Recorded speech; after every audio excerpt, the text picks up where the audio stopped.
اللہ رب العالمین کا احسان ہے کہ اللہ تعالیٰ نے پاکستان کو مختلف جہات سے، مختلف حیثیت سے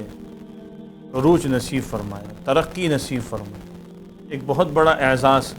جو ہمیں 17 ستمبر 2025 کو اللہ نے عطا فرمایا، اور وہ یہ ہے کہ اللہ نے حرمین شریفین کی حفاظت کے لیے اس ملک کو اور اس ملک کی عسکری قیادت کو چنا ہے۔ افواج پاکستان یہ اللہ تعالیٰ کی طرف سے ہمارے پاس بہت بڑی نعمت ہے، اور یہ وہ یعنی طاقت ہے،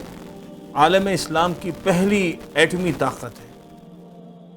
اور پھر پاکستان اور سعودیہ کے درمیان جو معاہدہ ہوا ہے، دفاعی معاہدہ، یہ ہمارے لیے بہت ایک خوشی کی چیز ہے، ایک شکر گزاری کا موقع بھی ہے، اور ساتھ میں خوشی کا موقع بھی ہے۔ اور ایک یہاں پر میں حدیث بیان کرنا چاہوں گا جو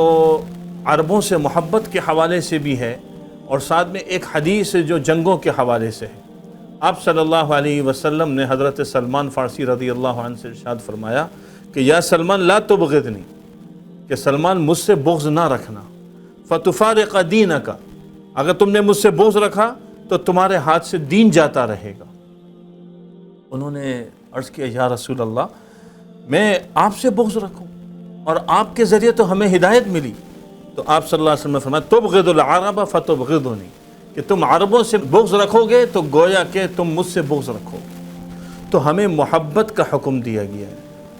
اور پھر عربوں سے محبت ہماری ایمان کی وجہ سے ہے، اسلام کی وجہ سے ہے، کلمے کی وجہ سے ہے۔ اور اس وقت سعودیہ، یہاں ان سے محبت حرمین شریفین کی وجہ سے بھی ہے، تو ہمیں تو ان سے محبت رکھنے کا حکم دیا گیا۔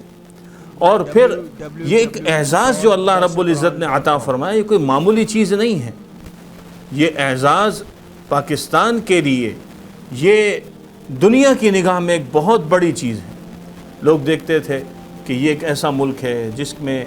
سیاسی بھی انتشار دکھنے میں آتا ہے، یہاں پر فکری انتشار بھی دکھنے میں آتا ہے، یہاں پر معاشی مسائل بھی ہیں، یہاں پر عالمی دباؤ بھی ہے، بہت ساری چیزیں دیکھتے تھے، اور یہ ہیں۔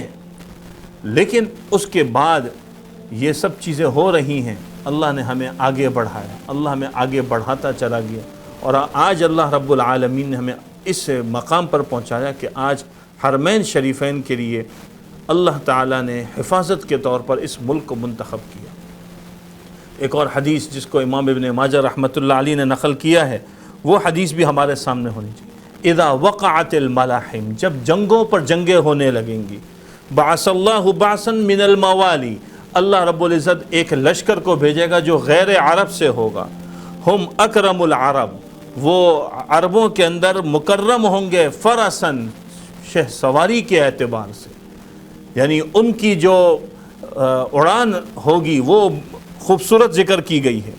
اور فرمایا وَأَجْوَدُهُ سِلَاحًا، ان کے ہتھیار بہت ہی عمدہ قسم کے ہوں گے۔ يُؤَيِّدُ اللَّهُ بِهِمْ الدِّينَ، اللہ تعالیٰ ان کے ذریعے دین کی حفاظت فرمائے۔ تو اب یہ ذرا غور کریں کہ غیر عرب میں ایک فوج ہوگی جس کو اللہ کھڑا کرے گا،